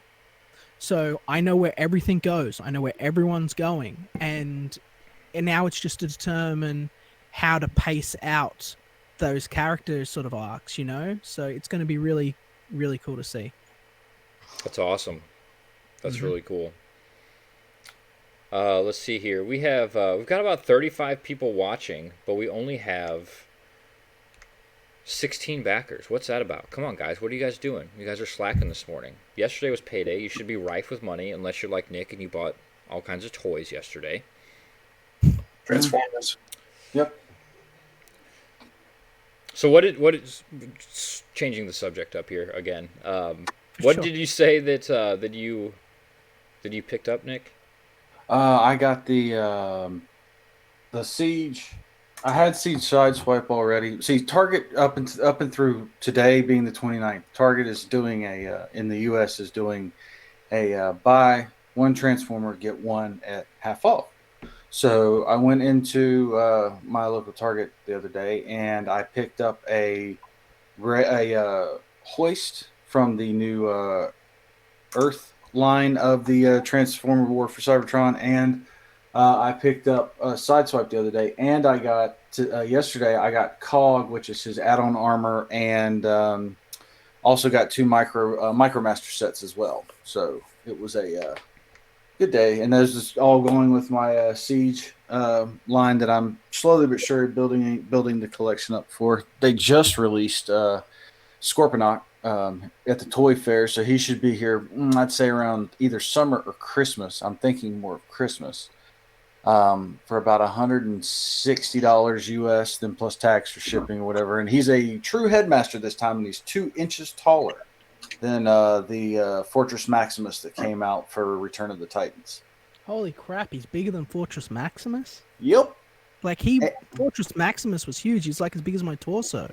Yeah, I have the one from the Fortress Maximus from Return of Titans, and he's a big boy. But the Scorponok one that's coming out is because actually the Triptychon that came out with the Titans was a little bit taller than Fortress Maximus, or right at the same size. But this was going to be taller, and he actually has a headmaster and then a headmaster. You know what I'm saying? Like Fortress Maximus does, where you have Spike is the head of Cerebros, who is the head of Fortress Maximus. Well, they did it that way with Scorponok 2 this time, so it's not just the little head going in that lame helmet like they did in the original Generation 1. But they didn't do anything, I'm guessing, with the Scorponok that I have from Grotesque from Titan's Return, because when you got that, I believe it was Grotesque. Was it? I think it was. No, he came in a special pack with like 2 bots, and he came with a little Scorponok head that was like the special Scorponok, but it was like for like a Titan. It was for like a deluxe class figure. So I thought, are they going to like do Scorponok as a deluxe? Like, it doesn't have anything to do with that. Those lines, Siege and Score and Titans and Titan's Return are just they're gone. Yeah. I mean, you can't. What do you think about the new Netflix series that they're sort of releasing, like The Wolf of Cybertron? Do you think it'll be any good? Or? Nope, I don't. It's just I watched the they're playing off of that they're trying to merge the comics that are out there right now, which is that A New Era or whatever it's called, where basically they're going back and rebooting the entire universe in the comics. They're making Prime and Megatron politicians, which plays off of the Megatron origin story and stuff like that. But they're going through and just doing some stuff that it's that I don't agree with. But that's neither here nor there. I think I don't really care for that animation style at all. If it were going to be anything, I would like to see it. I know it can never go back to the way it was, but at least have a little bit more 2D animation in it. I think the 3D stuff has just gotten way, way out of hand. It's everywhere. But it's cheaper than doing it like say you would with a anime or something like that. I mean, Netflix, it may be flush with cash, but they don't have that kind of cash to because they're having to shell out to do all these other projects that they're doing. But the animation is on the style that they did when they did the Ultraman type deal. It's not that same kind of there's a person in a mask type deal, or they're green screening in it and then covering over. But it's it's still that 3D chunky. It's like the ultimate progression of what the hated Beast Wars animation was. What do you mean hated? Like anybody who's like a real Transformer fan hates the Beast Wars. I'm sorry, but that's just the truth. And then why are they talking about making a new movie out of it, huh? Because they're running out of ideas. They have a perfectly good storyline with Bumblebee and going into that, because it actually fits in some ways the original G1 timeline, but that's just never been Michael Bay's or anybody or Hasbro's or anybody else IDW's thing. No, man, that's what they're doing. Like, because of the huge success of Bumblebee, they announced, oh yeah, we're gonna kind of like, because originally I said, oh yeah, it's a prequel. No, they're gonna do a second movie. I know that. Yeah, but what I'm saying is not only are they doing the second movie, they're actually breaking it off the Bayverse. They're actually going to go into actual G1 like continuity with it and just go. I know, but no, that's great, but. The Beast Wars was never in G1 continuity in the first place, even though they tried it where they found them in the Ark all deactivated and stuff. Because remember, the Beast Wars, they time travel. And this is, the toys were bad until they got to the Transmetals. The show was terrible, I thought, until it got into way later seasons. And again, once they got to the Transmetals, so to me, it's just a waste of time. The toys were always, as Joe Ball put it, chunky and put together with a bunch of plastic pieces trying to cover up a robot and stuff like that. I'm not down with that. But I will say this. Beast Wars was the first animated series to actually engage with its target audience via forums and take fan feedback and change storylines and plot lines and character arcs based on direct fan response from the internet. I think that's huge. It was like, that's what we're doing with Comicsgate, where we're actually getting in, listening to what the fans want, giving them a voice, giving them a chance to be part of what we're creating. And it's something that's otherwise now dead again, you know, in Hollywood and in animation. And I think it was really bold of the creators of Beast Wars to make themselves available like that to the community. Right, and that was also Hasbro learning their lesson from killing off Optimus Prime, though. When when they killed Prime in the movie, they had to eat a huge backlash for like 2 years, where people were their profits just in the Transformers. One of the reasons why the Transformer line in the original G1 was canceled was because of the death of Optimus Prime, and they brought him back for the last 4 seasons and everything, or the last 4 episodes of season 4, or whatever, the first 4 seasons of season 4 that only lasted like 4 episodes. But the thing is that they had to eat all of that. Like, we're talking, like, I was cool with him dying because, you know, you got a new leader. That's the way things are supposed to happen. The old leader's supposed to die. I actually think that, like, Transformers the movie is one of the greatest pieces of cinema of all time. I would have to agree with you on that. And it was only because it was animation, which is what it had to be, that it was not more critically acclaimed. And I feel that a lot of the kids, because I remember being a kid, like, you know, I was the time. I think that a lot of kids that cried over Prime dying, they had to be like those little bitchy kids in the playground where you're like, come on, dude. Like, you know, like, I love Prime, but like, you literally passed the torch to Rodimus. And even if you don't like Rodimus, like, it was like, there was a sort of honor in it, like an old cowboy, like hanging up his gun and passing it along to, you know, the next sheriff to sort of rise up in his place. It's sort of cool, you know, like, and we don't get anything else like that, you know, nothing else. Yeah. No, the movie itself, but the bad thing about the 86 movie was the fact that it's really chopped up. There's some key things missing, and we didn't get an episode here that led up to the movie that they did over in Japan. That actually the movie, had it been done correctly, we would have seen Metroplex in it, Trypticon in it, and a lot more of the combiners than just Devastator. A kid from Brooklyn says the 86 movie was just like The Last Jedi to me. It wasn't Prime dying. It was almost all the 84 Autobots in the opening 15 minutes. Well, not all of them. There is no proof that Brawn died. You just don't ever see him again. But Brawn and Huffer were one of the 2 Autobots who were categorized in the toughest of the toughest. Like, in their strength category, they were on par with Megatron and Prime. So they might have been down, but I don't think they were out. But you know, that's what happens in a toy line, is you have to somehow get rid of stuff, because let's at the end of the day, Transformers, before and above anything else, is a toy line, and you have to clear out the old to make way for the new. And I think that I could think of no better and more fitting way to honor the legacy, the memories that were Prowl, Ratchet, Ironhide, and all those, Windcharger, Wheeljack, all the ones that died in the movie. Prime. No, Phil, not Alterator, man. But you know, was to have them go down in this big last battle to not only destroy the Decepticons, but to save save Cybertron, and later on probably save Earth from Unicron. And like, what was the alternative? Just writing them? Yeah. How many Autobots? Put that away before they do. Yeah, how many Autobots is it that we just never saw again? I think it's cool that we got this cool death scene, like these. We grew up with these characters, and then, you know, Megatron and the Decepticons just burst through the side of the ship, and they get up and they rush to fight back, and they're just blown away, and like their eyes fade out and they're spewing smoke and stuff. Huge hole in their chest, and as a young boy, you're like, wow, they're not insulting my intelligence.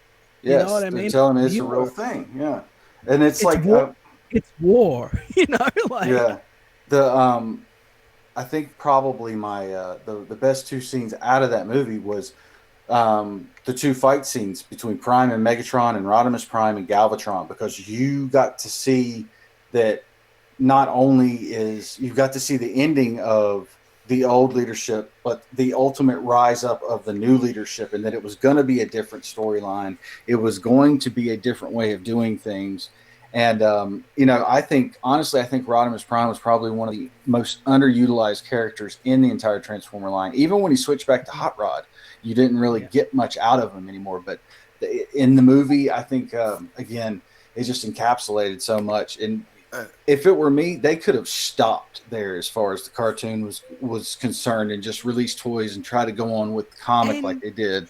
And instead of just going, oh look, it's Rodimus, he solves everything's problems, and we just write him like Prime, we got a great third season, right? Say people will criticize. We have this great third season where throughout the season, Rodimus is like going along, and he's like, I don't know if I can fill the shoes of Prime. Like, I don't know if I can be a leader that is that great. Like, that's a great lesson for kids to learn, to know that there is a great man that came before you. And like, can you measure up? And dealing with that internal struggle is something that is interesting. Yeah, and it's ultimately like, and you have Ultra Magnus there the entire time telling him this, that it's not about measuring up to Prime. It's like, you've got to take this mantle and make it your own. You had Cup there saying the same thing. You've got to make it your own and be a leader. So you're right. That is a great lesson to learn from, when you step into that role, you don't necessarily have to do it the same way. You can make it your own, as long as the people around you believe in you and they've got your back and everything like that. You just go do your job and leave, And you don't always get to choose. Sometimes it's like Comicsgate and things are shit and everyone's ruining everything. And you've just got to go, well, someone's got to step up and do the job. Someone's got to do what no one else is doing. And you don't get to pick, you don't get to say, oh, well, it'll be someone else, or it's just not going to get better. You've got to rise to that challenge. And, that's what it takes, men of action. Hey, we got Matt Plastic and Adam Post are in the chat. Hail, brothers. Good morning to you, or good afternoon, I should say. Chris Evans says, I like Beast Wars. Red Gay says, Nick is racist against Maximals. And Predacons. I don't like either one of them. Let's see. Metal Movies and Brewskis. I liked Beast Wars as a kid. Lasmat Film. No, sir. Beast Wars is good. You speak Apocrypha. Nick, I demand tribunal. This coming from somebody who's got a duck book coming out that has very, very little weight to carry. And refuse to admit that it's a duck. Because it is a duck. Walks like a duck, quacks like a duck. It's a duck. But it certainly have issues. Andino Palacio says Beast Wars was good. This man is insane. Certifiable, he goes on to say. Triple R says, I'm feeling goblinish this morning. Make me spend some money. Well, buy some damn Xenotype, why don't you? And actually, we just refreshed, and we are up to 18 backers, $1,235 USD. So we are creeping up there. 7% funded. Hail, brothers. Doing excellent first start to your day. Nick, do you remember who this is? I can't really see it. It's very blurry. You remember? I still can't see it. It's blurry. I'd have to It's an Optimus Prime, but I don't know which one. Wrong. It's Alteration Man from the dollar store. It's the knockoffs. It's funny. It's made by Machine. I have a couple Chinese knockoffs. I have a Chinese knockoff of Star Saber, which lasted about 10 minutes. It went through its first transformation, and then it broke on me. But I also have a Chinese knockoff of Abominus, and that thing, it's been dropped. It's been fell on and everything like that, and it's still perfectly. All the joints are still tight and everything like that. And that's both good and the bad thing about the Chinese knockoff market. If you find a good one, it will last forever. I think they're indestructible, but if you find a bad one, they're like delicate flowers. You can touch them the wrong way and everything will fall apart. Do you have Power of the Primes Optimus Prime? Like Evolution Optimus? No, I don't have him, but I'm getting ready to order the Star Saber fan thing that they have out there that's with him. Not Star Saber, but Star Convoy. Yep, have a look on eBay for Black Mamba Evolution Optimus when you've got the time, right? He's cheap, okay? He's the exact remold of the Evolution Optimus, so you get Orion Pax and the Matrix, and his trailer turns into his body, right? He's the best Prime I've ever seen. The normal Power of the Primes guy is like this big. This other guy's like that big. Like he's Okay. huge. I wish I could show him to you. Like, and he is the best Transformer I have. He's a Chinese knockoff, and unlike the actual Power of the Primes Optimus, he actually has hands that open and close. Oh, okay. So Yeah. I was like, this is really, really freaking awesome. And I love that he's Orion Pax. You know, most people There's don't even know a who Orion Pax is. there's a third party maker over here called Fan Toys who is making. They've done 3 of the bots for Superion. Iceman, Hollywood, and Wolfman, or Viper, Slider, or something like that. They're taking Top Gun names, and I was they're, gonna say that sounds like they're Top Gun naming, names. Yeah, they're naming the Aerobots with Top Gun names, and then he's going.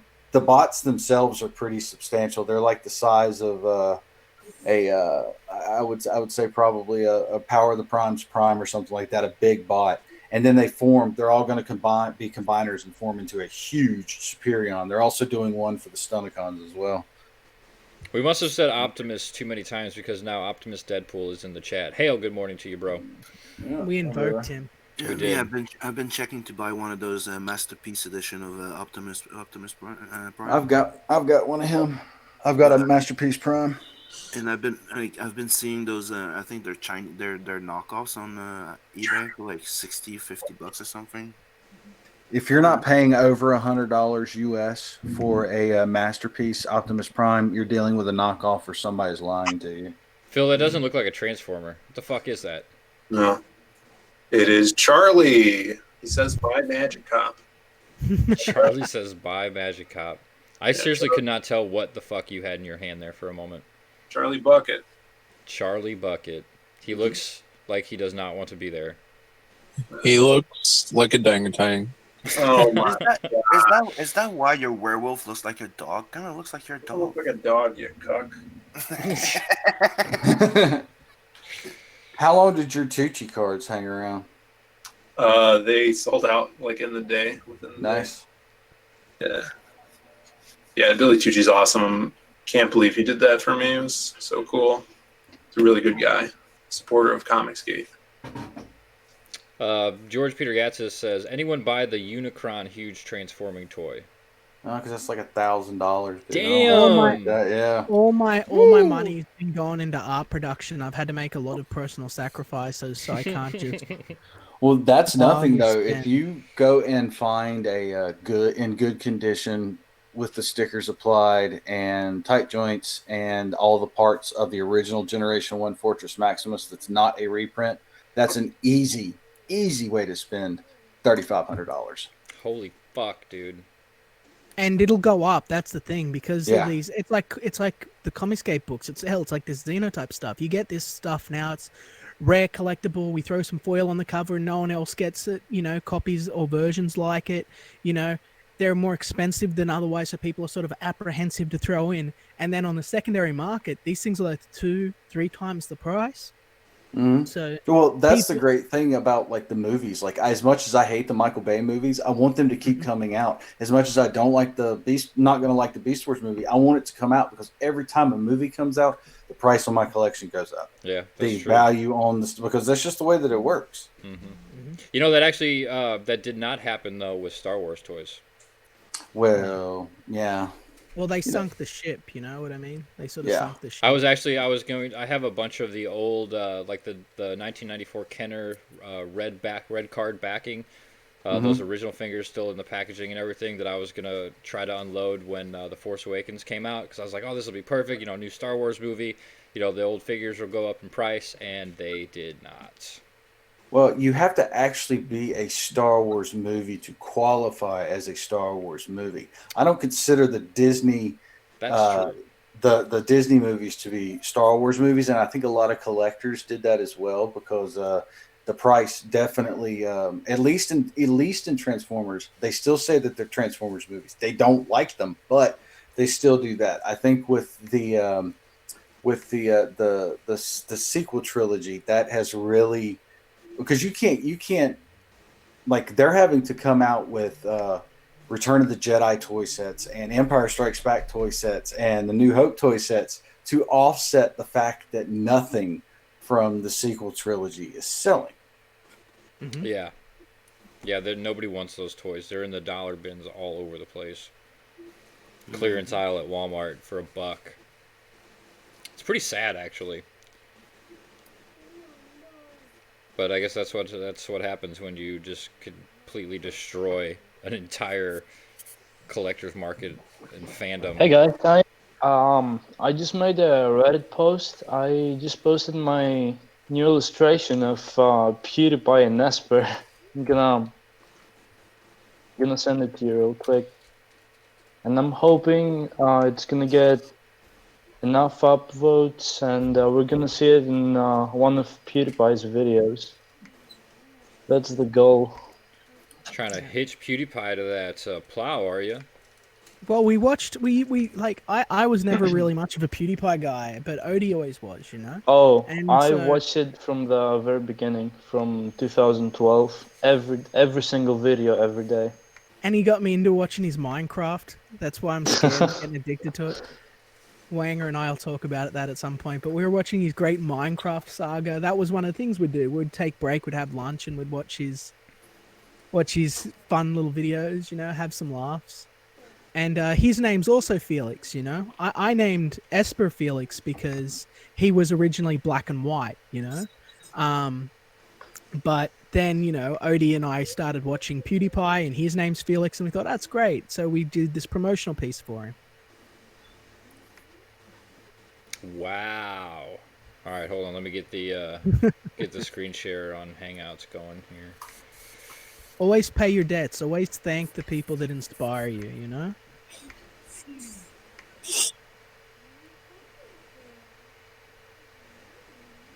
This is a cool piece, man.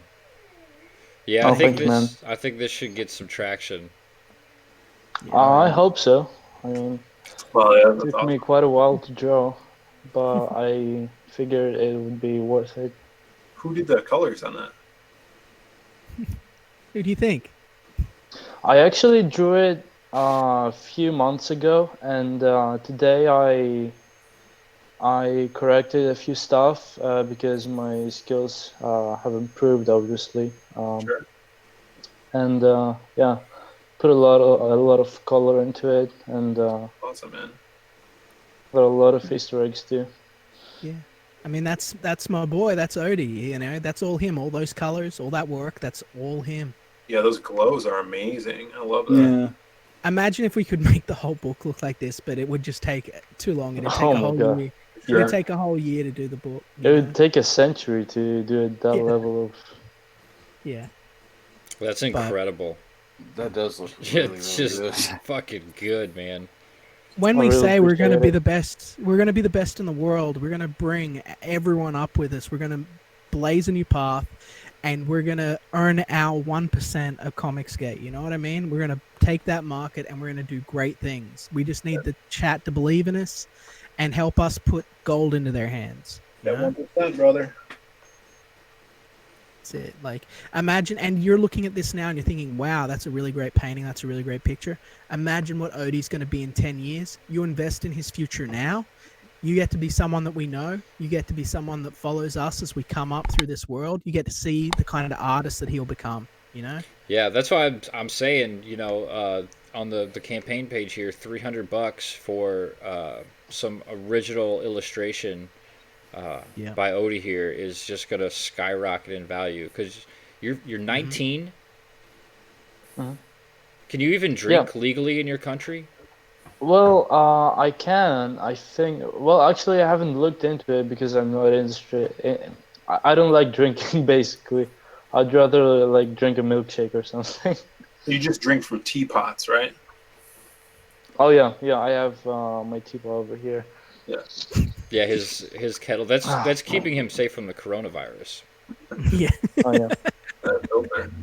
Up to 1308. Hail, brothers. Good fucking work. Thank you. Oh, thank you, man. Yes. Hell yeah.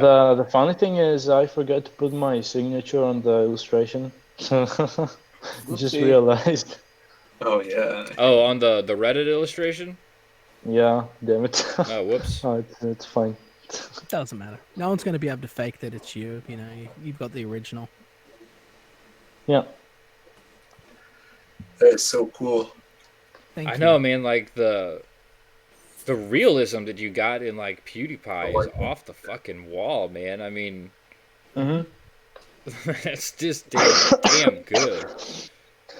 Yeah, it was. It took me a lot of time because to draw a face and to make him look like PewDiePie is a hard task. It took me half a day to do that. Yeah, it took him half a day to do that, guys. Mm-hmm. I mean, that would probably take me an entire year just to do that. I mean, to get PewDiePie look like PewDiePie took me half a day. Dude, that likeness, right? I'm sure it's not easy to ask. But it's great. We wanted to thank PewDiePie for the time that he put into his videos for us to give us a bit of a break, you know, and to give us some laughs. And we thought, why not? They're both called Felix. Let's do it. You know. This is meant to be fun. It's an awesome team up. Yeah. We had his hair blonde at first, but we thought, yeah, okay, that looks too much like PewDiePie, so we better make it blue. But let's keep the name. So we decided we're gonna take blue hair back because we're sick of the land whales taking blue hair from us. Awesome. So now Felix has blue hair. That's pretty funny. Yeah, bring it, take it back. Take everything back that they've stolen. Exactly. Yeah, people in the chat are saying, "Damn, this is good." This so I'm looking at the new posts on the subreddit on the PewDiePie subreddit, and our submission has 18 upvotes, and the rest of the posts have like 0. And I think that's a really good sign. I believe it's gonna do well. Let's bring the 9-year-old army over into Comicsgate, boys and girls. Oh yeah. I mean, checkmate. Honestly, you know, I mean, not all of our content is for kids, but we should be trying to reach, you know, kids. You know, they're 9-year-old army. They're the ones. 9-year-old army. They're the ones that we should be, you know, trying to get. They're the future. We should be bringing them over this way. Exactly. We need their parents' credit cards. That's very true. I mean, if they beg and plead, you know, mommy, I want this book. I need Xenotype. PewDiePie's in Xenotype. I need Xenotype. So you know how I was telling you earlier that I was coughing and stuff. So the coronavirus is now in my city, and don't tell us you've already contracted it in the time the stream has started. Oh no. Okay. No, I mean I don't have the virus. Like my friend, he's been to northern Italy and he came back. So Italy is now the epicenter of Europe. So you know, I hope doesn't start coughing and stuff in the next week. But yeah, it's really scary now that it's here. It's kind of it was okay when it was in China. I mean, right, as long as it stays over there, you know, it's all right. But, yeah, but it's even worse now that it's here. It's really scary. Mm-hmm. Jelly got one in the chat says, "Make pester power work for you." Yeah, you gotta get those kids to pester their parents to buy your shit. Yep. Chris Evans, who has been a stalwart retweeter, a supporter, and an all-round great guy for Comicsgate for as long as I can remember, or almost as long as I can remember, just said that we've got 2% more till we hit 10% funded. Yeah. If there's anyone still in the audience that wants to be remembered, now is your time. Get in there. Get us over 10%. You know, help us know who you are. And to the 20 people that have already supported us, thank you. Your contributions are much appreciated. Yeah, absolutely. Yeah, it's ticking on up. We're up to 1448 USD. Yeah. Said I really wanted to get $2,000 on this first stream. We're coming up to our 2-hour mark, so I don't know if we're gonna hit it, but If we could get up to 10%, that'd be beyond fantastic. Oh yeah. I'm just glad for the opportunity to be on here with you guys and to be able to offer this product to Comicsgate. Like, truthfully, I know it's sappy, but this has been 2 years of our life, you know, like busting our butt to get here, and it's just great seeing this, you know. Like I've seen a CG. couple of people have refunded and bought higher tiers, and I think that's really, really cool. So thanks for that. Yeah, I noticed that. It's great. So it's really rad. You guys are great. Comicsgate is the best. Oh hell yeah. Yeah, and I just can't resist an opportunity to do a launch party because they're just so much fun to watch that bar just go up, you know, from zero. Yeah.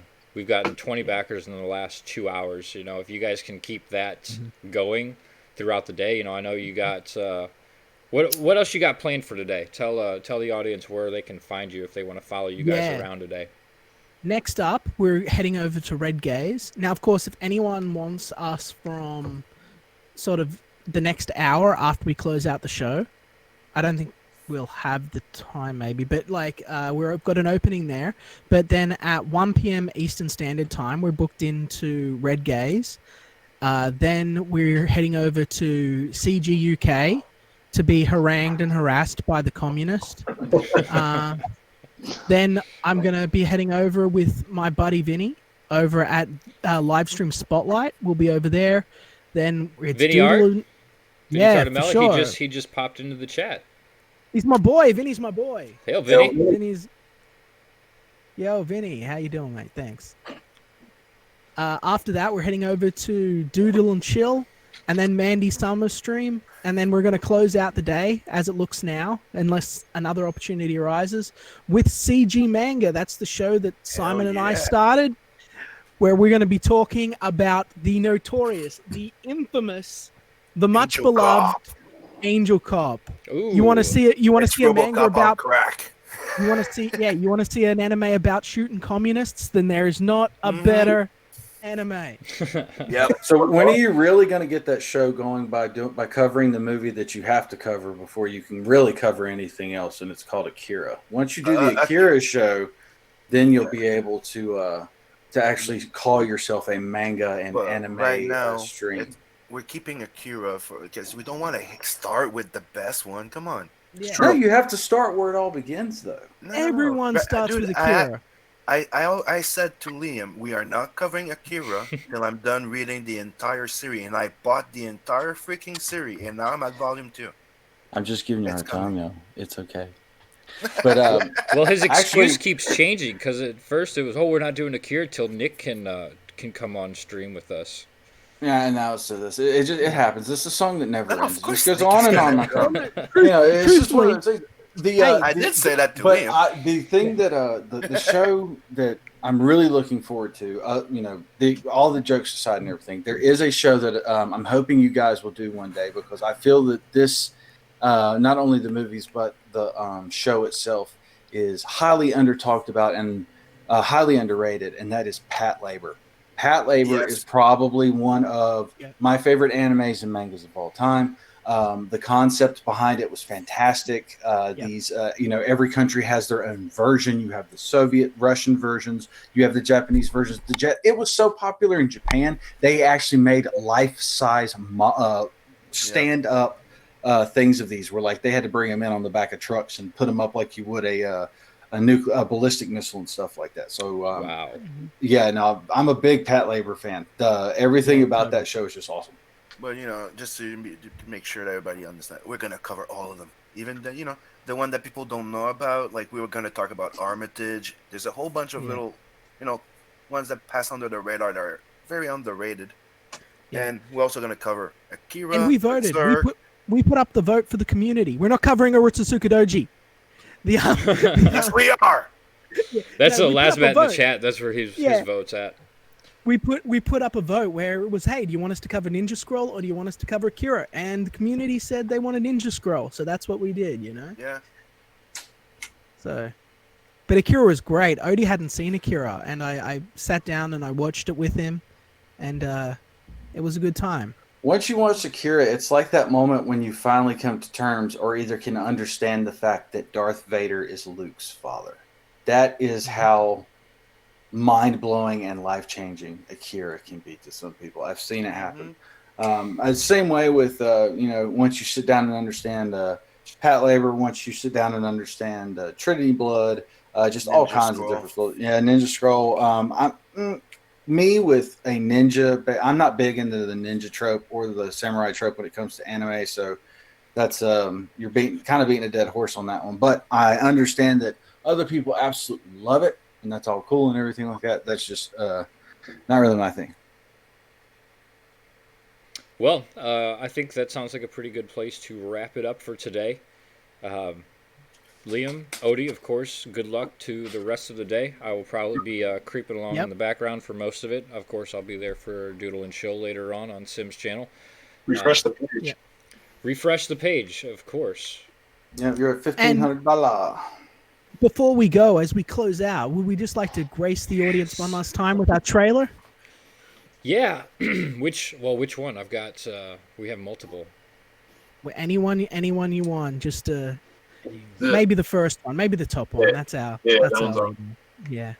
And if you're sitting on the fence, get on board. The first 100 backers are all our hardcore guys. I want to know who all you boys are. So.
God damn, that's good.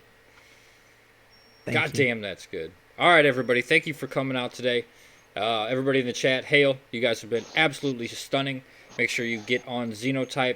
Of course, check out Magic Cop and Blood Hunt. There's a big feud going on to see who gets hired before the campaigns close. And Cybershock by Aaron Calamari, the silent smiley face there on the side.